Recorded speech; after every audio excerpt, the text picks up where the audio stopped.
প্রিয় দর্শক, কিভাবে কাঁচা পেঁপের ভর্তা প্রেসার কুকারে খুব সহজে এবং মজাদারভাবে তৈরি করা যায় সেটি দেখাবো।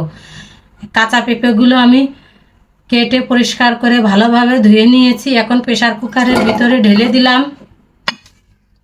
পরিমাণ মতো পানি দিয়ে দেব, অতিরিক্ত বেশি পানি দেব না। হাফ চামচ লবণ ভালোভাবে ছড়িয়ে দিলাম। 3টা কাঁচামরিচ দিলাম। প্রেসার কুকারের ঢাকনাটা খুব ভালোভাবে লাগিয়ে দিতে হবে।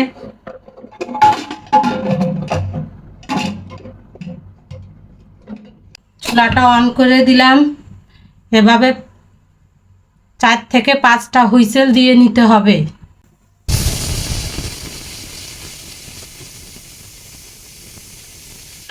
একটা হুইসেল আসলে প্রেসার কুকারের জালটা একটু মিডিয়াম করে দিতে হবে। এতে প্রেসার কুকারের ভিতরের খাবারটা ভালোভাবে সিদ্ধ হবে এবং সিলিন্ডার গ্যাসের সাশ্রয়ী হবে। হুইসেল দেওয়ার পর আমি গ্যাসের চুলাটার জাল বন্ধ করে দিয়েছি। এখন এইভাবে স্টিলের খুন্তির সাহায্যে প্রেসার কুকারের গ্যাসটি বের করে আমি পেঁপেটি বের করে নিব। এখন পেঁপেগুলো একটা ঝুড়ির ভিতর আমি ঢেলে দিলাম। প্রেসার কুকারের ভিতরে পেঁপে বা অন্য কোনো সবজি লবণ দিয়ে সিদ্ধ করে নিলে কাঁচা লবণের পরিমাণ খুব কম ভর্তায় ব্যবহার করা হবে। তাদের ব্লাড প্রেশার রয়েছে, তারা কাঁচা লবণ খেতে পারে না। এভাবে লবণ দিয়ে প্রেসার কুকারের ভিতরে পেঁপে সিদ্ধ করে নিলে খেতে পারবে। পেঁপেগুলো আমি একটা প্লেটে নিয়ে নিয়েছি।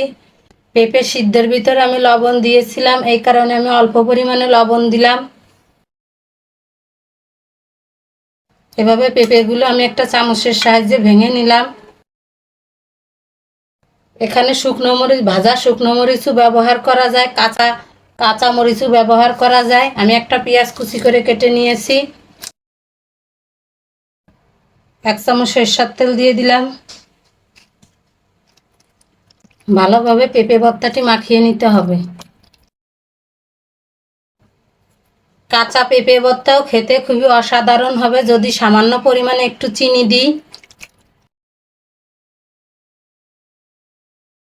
তৈরি হয়ে গেল আমার কাঁচা পেঁপের ভর্তা।